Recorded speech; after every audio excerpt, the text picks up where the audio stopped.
Everyone, नमस्ते and welcome to pure science. हम लोग सॉल्व कर रहे हैं सी टेट दिसंबर 2019 पेपर 1 हिंदी पार्ट को। ठीक है, पार्ट 4 हिंदी भाग। ठीक है, लैंग्वेज 1 है ये और सेट ए है। तो 91 से 105 तक के क्वेश्चन को हमने सॉल्व करके देख लिया है। अब आगे के क्वेश्चन को हम सॉल्व करेंगे इस वीडियो में। तो 106 से 120 तक के क्वेश्चन जो हैं हम इस वीडियो में सॉल्व करेंगे। चलिए स्टार्ट करते हैं, देखते हैं क्या है क्वेश्चन। प्राथमिक स्तर पर बच्चों की भाषा का आकलन करने का उद्देश्य है। प्राथमिक स्तर पर बच्चों की भाषा का आकलन करने का क्या उद्देश्य है ना, प्राइमरी स्कूल में। ये पीआरटी के लिए ही है ये क्वेश्चन पेपर। ठीक है, पीआरटी सी टेट के लिए है ना, प्राइमरी स्कूल टीचर के लिए। तो देखते हैं, उसकी पठन क्षमता का आकलन करना, उसके भाषा प्रयोग की क्षमता का आकलन करना, या उसके लेखन क्षमता का आकलन करना, या उसके बोलने की कुशलता का आकलन करना, ये दोनों तो होगा ही नहीं, पठन क्षमता भी नहीं है। उस भाषा का आकलन करना प्राथमिक स्तर पर है ना, उसका उद्देश्य है उसके भाषा प्रयोग की, यानी वो भाषा को किस प्रकार प्रयोग करता है, कौन से शब्दों का प्रयोग करता है, किस लहजे में प्रयोग करता है ना, ये सब चीज़ है ना टेस्ट करना उसका उद्देश्य है, उसके आकलन का उद्देश्य। ठीक है, भाषा प्रयोग की क्षमता, उसकी क्षमता कितनी है इसकी आकलन करना इसको, है ना। अगला क्वेश्चन देखते हैं, इनमें से कौन सा भाषा आकलन में सबसे कम प्रभावी तरीका है। भाषा को टेस्ट करना है किसी बच्चे का, है ना, कि वो सही भाषा बोलता है कि नहीं, अच्छे से बोलता है कि नहीं, कैसे बोलता है, क्या करता है, संस्कृत निष्ठ शब्दों का प्रयोग करता है या क्षेत्रीय भाषा के शब्दों का प्रयोग करता है, तो इसका टेस्ट करना है। तो कौन सा तरीका सबसे कम प्रभावी है, बोल रहा है कम प्रभावी, ध्यान दीजिएगा। कहानी कहना, कहानी लिखना, घटना वर्णन करना या श्रुति लेख। तो सही उत्तर इसका सीधी सी बात है, दिख रहा है ना, श्रुति लेख ही कम प्रभावी रहता है ना। इमला बोलना जो हम लोग बोलते हैं ना, लोकल लैंग्वेज में बोला जाता है इमला बोलना, है ना, मतलब कि एक टीचर जो है कहानी को बोल बोल करके सुना रहा है। ठीक है, अब बच्चे लिखते जा रहे हैं तो उसमें त्रुटि हो रहा है कि नहीं, उसका टेस्ट किया जाता है बाद में। ठीक है, कि मात्रा का सही लिखा है कि नहीं, शब्दों को सही लिखा है कि नहीं, अल्प विराम की जगह अल्प विराम, विस्मयादिबोधक की जगह विस्मयादिबोधक ये लिखा है कि नहीं। तो ये तो रिटर्न का हो गया ना, लिखित श्रुति लेख वाला जो है ना, लिखने के टेस्ट का हो गया, है ना। तो उसका प्रभावी तरीका ये सब महत्वपूर्ण है, लेकिन सबसे कम प्रभावी तरीका ये श्रुति लेख है ना, इमला बोलना। अब तो ऑप्शन 4 जो है सही उत्तर है। अगला क्वेश्चन देखते हैं, आकलन की प्रक्रिया में केवल बच्चे की क्षमताओं का आकलन नहीं होता, बल्कि शिक्षक की शिक्षण प्रक्रिया का भी आकलन होता है। यह विचार सही है या सही नहीं है, क्या है बताना है। देखिए बोल रहा है कि आकलन यानी टेस्ट हम जब करते हैं बच्चे का, तो केवल बच्चे की क्षमता का टेस्ट नहीं होता, बल्कि टीचर की क्षमता का भी टेस्ट होता है, कि टीचर अच्छा पढ़ा रहा है कि अच्छा नहीं पढ़ा रहा है ना, तो उसका भी टेस्ट होता है। तो यह जो कथन है यह सही है कि नहीं, मेरे ख्याल से तो सही है ना। टीचर का भी टेस्ट होता है बच्चे के साथ साथ, ये नहीं कि बच्चे को नंबर पकड़ा दिए कि तुम्हारा ये स्थिति है बोल के, नहीं। अगर न बच्चा नंबर कम ला रहा है तो इसका मतलब है कि टीचर का भी उसमें कुछ गलती है, या टीचर जो है सब भी सही से नहीं समझा पा रहा है बच्चे को, है ना। तो पूर्णतः सही है। अगला क्वेश्चन देखते हैं, रीमा ने तीसरी कक्षा में पढ़ने वाली रितिका की भाषा क्षमता, भाषा निष्पादन संबंधी क्रमिक प्रगति का ब्यौरा उसके अभिभावकों को दिया। ठीक है, रीमा जो टीचर है उसने अपनी कक्षा में पढ़ने वाली एक रितिका नाम की बच्ची के भाषा क्षमता, भाषा निष्पादन संबंधी क्रमिक प्रगति का ब्यौरा उसके है ना माता पिता को दिया। तो रीमा ने क्या किया, है ना, रीमा ने खाली स्थान के आधार पर यह जानकारी दी है। किसके आधार पर यह जानकारी दी, रीमा ने। ठीक है, अवलोकन के आधार पर, कि पोर्टफोलियो के आधार पर, कि जांच सूची के आधार पर, कि लिखित परीक्षा के आधार पर। तो सही उत्तर है पोर्टफोलियो के आधार पर, है ना। लिखित परीक्षा ये सब ने ना पता नहीं चलता। ठीक है, उसका पोर्टफोलियो ही सही आकलन करता है भाषा क्षमता और भाषा निष्पादन संबंधी क्रमिक प्रगति का जो है पूरा ब्यौरा किस में लिखा रहता है, पोर्टफोलियो में, है ना। पूरा चीज़ किस में लिखा रहता है, पोर्टफोलियो में। तो सही उत्तर है ऑप्शन 2। अगला क्वेश्चन देखते हैं, पहली कक्षा में क्या लिखना के अंतर्गत आता है, क्या चीज़, इनमें से क्या चीज़ जो है लिखने के अंतर्गत आता है। पहली कक्षा क्लास 1 में है, वो एकदम प्राइमरी स्कूल के क्लास 1 में है ना, सबसे पहले वाली क्लास में। तो क्या चीज़ जो है लिखने के अंतर्गत आता है। तो सीधा तो वाक्य लिख ही नहीं पाएगा, ठीक है, तो ये नहीं आएगा, ठीक। मतलब ये आता है बट भी बोला गया है, मतलब ये सभी तो आते हैं लेकिन एक और चीज़ भी आता है, ठीक है, तो उसको बताना है। शब्द लिखना, सीधा शब्द वो लिख ही नहीं पाएगा, अक्षर लिखता है बच्चा सबसे शुरू में, है ना, ए बी सी या अनार आम ये सब लिखता है सबसे पहले वाले में। साथ ही चित्र बनाता है, तो ये चित्र बनाना भी लिखने के अंतर्गत ही आता है।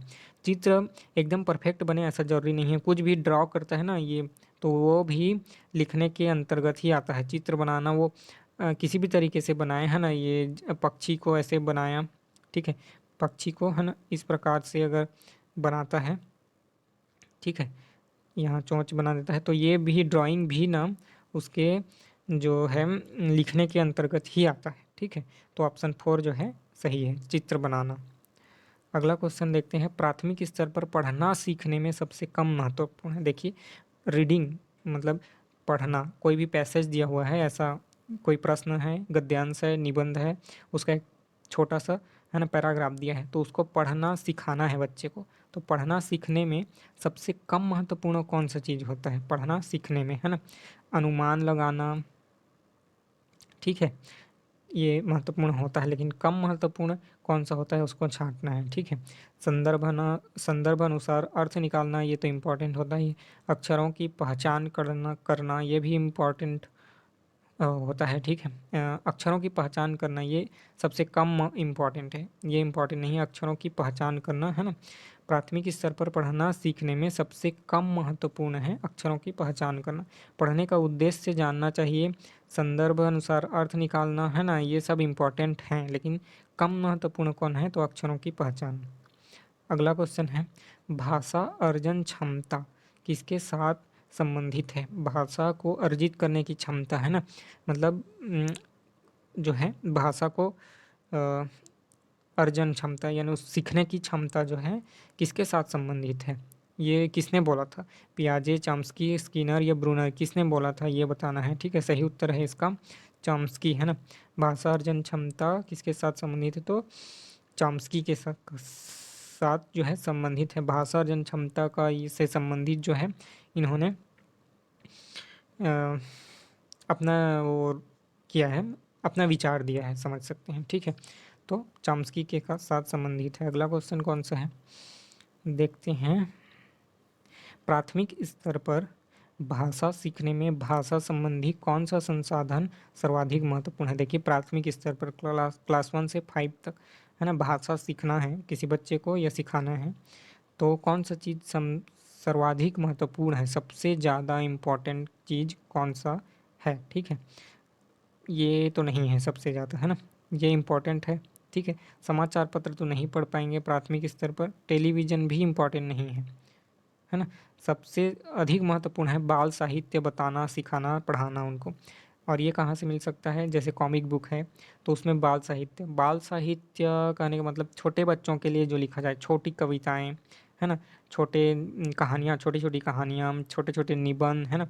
कॉमिक बुक जैसे छोटा भीम, है ना, से संबंधित, या है ना, इससे संबंधित जो कहानियाँ हैं, छोटी कहानियाँ शॉर्ट, और जिसमें लास्ट में कोई मोरल, है ना, वैल्यू दिया जाए, मोरल जो है संदेश दिया जाए, तो ये इम्पोर्टेंट है बाल साहित्य। अगला क्वेश्चन, बच्चे अपनी मातृभाषा का प्रयोग करते हुए हिंदी भाषा की कक्षा में अपनी बात कहते हैं, यह बात है स्वाभाविक है या निंदनीय है या विचारणीय है या अनुचित है। बच्चे अपनी मातृभाषा का प्रयोग करते हुए हिंदी भाषा की कक्षा में अपनी बात करते हैं। देखिए, कक्षा तो है हिंदी भाषा का, लेकिन कोई बच्चा छत्तीसगढ़ी बोलता है या राजस्थानी बोलता है या गुजराती बोलता है, यानी कि अपनी मातृभाषा का प्रयोग करते हुए कक्षा में बात करता है, तो यह बात कैसा है, स्वाभाविक है या निंदनीय है। निंदनीय नहीं है, विचारणीय भी नहीं है, स्वाभाविक है। जो मातृभाषा है, छोटे बच्चे कक्षा पहली से 5वीं तक के बच्चे ना अपनी मातृभाषा में ही बात करेंगे, स्वाभाविक है, यह होता ही है, ठीक है ना। शुरू शुरू में ऐसा होगा ही, बच्चे अपने मदर टंग में ही बात करते हैं।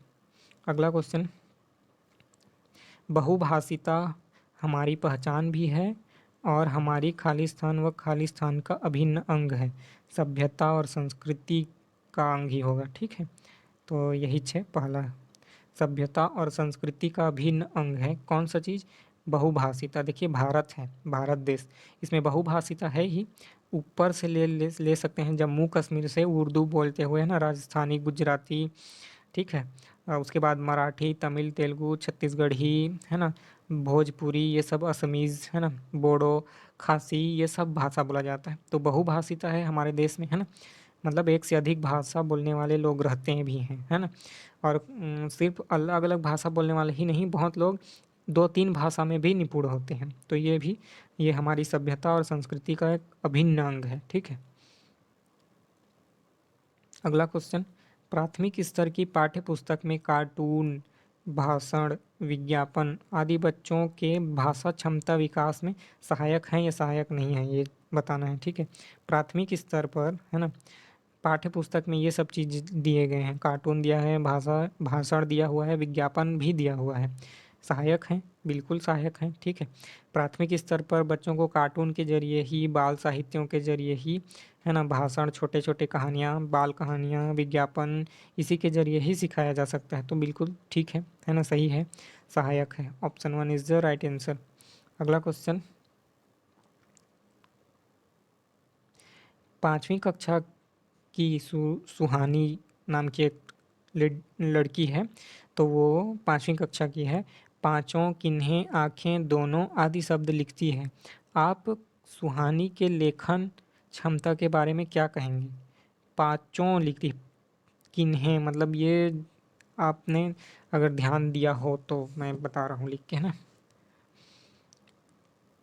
किन्हें में सिर्फ ये अनुस्वार होता है, चंद्र बिंदु नहीं होता, किन्हें, ठीक है। आँखें, आँखें में आँखें इस प्रकार से होती हैं, आँखें, यहाँ भी अनुस्वार होता है, ऐसा चंद्र बिंदु नहीं होता, आँखें, यहाँ जबकि यहाँ आँखें लिखा हुआ है। पांचों में भी वही चीज़ होता है और दोनों में भी वही चीज़ होता है, मतलब कि अनुस्वार, सभी जगह अनुस्वार होता है। जबकि सुहानी क्या लिख रही है? सभी जगह चंद्र बिंदु लगा रही है, ठीक है। आप सुहानी के लेखन क्षमता के बारे में क्या कहेंगे, है ना। जब यहाँ पर अंग की मात्रा सिर्फ एक बिंदी होना चाहिए, वहाँ पर वो चंद्र बिंदु का उपयोग कर रही है, तो क्या कहना चाहेंगे? वह अनुनासिक, है ना, चिन्ह का प्रयोग बिल्कुल नहीं जानती, या वह अनुनासिक चिन्ह के प्रयोग के प्रति सजग है, या वह अनुनासिक चिन्ह के प्रयोग के प्रति लापरवाह है, या अनुनासिक चिन्ह के नियम का अति सामान्यीकरण करती है, ठीक है। अनुनासिक चिन्ह का ना अति सामान्यीकरण कर देती है, यानी उसको हर जगह उपयोग कर देती है एकदम, है ना। तो ये अति सामान्यीकरण है, मतलब सामान्य सी बात है कि अंग, मतलब जहाँ पर न का आ रहा है वहाँ पर अनुस्वार या अनुनासिक होगा, ठीक है। लेकिन अनुनासिक चिन्ह का जो अति कर दे रही है ना, वो बहुत ज़्यादा उपयोग कर दे रही है ना, अति सामान्यीकरण कर दे रही है, ठीक है। लापरवाह है ये सब चीज़ नहीं है, ठीक है। लेकिन वो अति ज़्यादा, यानी बहुत ज़्यादा सामान्यीकृत कर दे रही है सभी जगह, सभी सामान्य जगहों पर जहाँ पर अनुस्वार मतलब न की मात्रा का उच्चारण होता है, वहाँ पर अनुस्वार की जगह अनुनासिक ही लगा दे रही है, जबकि सब जगह अनुस्वार नहीं होगा, ठीक है। सॉरी, सब जगह अनुनासिक नहीं होगा, कहीं पर अनुस्वार होगा, कहीं अनुनासिक होगा। तो ये ऑप्शन 4 जो है सही उत्तर है। अगला क्वेश्चन है, विद्यालय में भाषा शिक्षण के लिए कोई कार्यक्रम शुरू करते समय सबसे महत्वपूर्ण है। विद्यालय में भाषा शिक्षण के लिए कोई कार्यक्रम शुरू करना है तो सबसे महत्वपूर्ण क्या है? यानी कि आप बच्चों को, विद्यालय के बच्चों को भाषा सिखाना चाहते हैं ना, भाषा शिक्षण का कोई क्लास लेना चाहते हैं या कोई कार्यक्रम शुरू करना चाहते हैं जिसमें भाषा सीखने में मदद हो, तो क्या चीज़ सबसे महत्वपूर्ण है? बच्चे की लिखित क्षमता को पहचानना भाषा सिखाने के लिए ये ज़्यादा ज़रूरी नहीं है, ठीक है। बच्चे की सहज भाषाई क्षमता को पहचानना ये ज़रूरी है, ठीक है। बच्चे की सहज मौखिक अभिव्यक्ति को जानना इम्पॉर्टेंट नहीं है, बच्चे की पठन क्षमता भी इम्पॉर्टेंट नहीं है, उसकी सहज भाषाई क्षमता को जानना, पहचानना ये सबसे महत्वपूर्ण है ना। कोई कार्यक्रम शुरू करते समय बच्चे की सहज भाषाई क्षमता को पहचानना ज़्यादा ज़रूरी है। अगला क्वेश्चन, कई बार बच्चे जब स्कूल आते हैं तो 2 या 3 भाषाओं को, है ना, पढ़ने, लिखने या रटने, समझने और बोलने की क्षमता से लैस होते हैं। पहली बार जब बच्चे स्कूल आते हैं, पहली कक्षा में एंटर लेते हैं, है ना, प्राइमरी स्कूल का बात हो रहा है, पहली कक्षा में एंटर लेते हैं, तब बच्चे 2 या 3 भाषाओं में निपुण होते हैं बोल रहे हैं। तो किस चीज़ में? बोलने में, लिखने में, समझने में, किस चीज़ में? तो जब प्राइमरी स्कूल में लेता है बच्चा आता है तो सीधा पढ़ना 2-3 भाषा को नहीं जानेगा, लिखना भी नहीं जानेगा, रटना भी नहीं जानेगा। समझ सकता है भले ही, है ना, समझने और बोलने की क्षमता से लैस होते हैं। बोल भी सकता है, ठीक है, लेकिन उसमें लिखी हुई भाषा को पढ़ सके या लिख सके वो खुद, ऐसा ज़रूरी नहीं होता, है ना।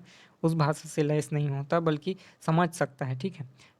हिंदी वाला बच्चा है, कुछ राजस्थानी भाषा को भी समझ लेगा और भोजपुरी को भी समझ लेगा, ठीक है, जब स्कूल में आएगा तब, है ना, पहली कक्षा में जब एडमिशन लेगा तो लगभग 3-4 साल की उम्र में, ठीक है। लेकिन पढ़ नहीं पाएगा, ना ही लिख पाएगा, ठीक है। तो सही उत्तर कौन सा होगा? ऑप्शन 4। अगला क्वेश्चन है, लास्ट क्वेश्चन। किसी विषय को सीखने का मतलब है कि उसकी क्या चीज़ को सीखना तथा उसकी क्या को सीखना, है ना, 2 चीज़ों को सीखना है। किसी विषय को सीखने का मतलब उसकी क्या क्या चीज़ को सीखना, ये बताना है, ठीक है। अवधारणाओं को या विषय वस्तु को सीख कर क्या करेंगे, ठीक है। विषय वस्तु यहाँ भी है, अवधारणाओं को और शब्दावली को सीखना, ठीक है। अवधारणा, उस विषय की अवधारणा क्या है ना, कॉन्सेप्ट क्या है उस विषय का। जैसे लिखना सीखना है तो निबंध की अवधारणा क्या है, निबंध है क्या चीज़, है ना, उसके बारे में पूरा क्लियर होना कि निबंध क्यों लिखा जाता है, वो क्या चीज़ है, उससे उपयोग क्या है ना, ये सब चीज़। और उसकी शब्दावलियों का, है ना, निबंध की शब्दावलियों का ये चीज़ होना चाहिए, ठीक है। ये दोनों चीज़ सीखने का मतलब है, अवधारणा और शब्दावली। तो हो गया कंप्लीट, है ना। चलिए अगले वीडियो में सॉल्व करेंगे भाषा के दूसरे भाग को, जिसमें जिन्होंने हिंदी लिया हो हिंदी को पढ़ेंगे, इंग्लिश लिया हो इंग्लिश, ठीक है। हमने तो अभी लैंग्वेज 1 को, है ना, सॉल्व किया है, लैंग्वेज 1 को। अब इसके बाद लैंग्वेज 2 को सॉल्व करेंगे, ठीक है, अगले वीडियो में। तब तक के लिए नमस्ते, धन्यवाद, थैंक यू।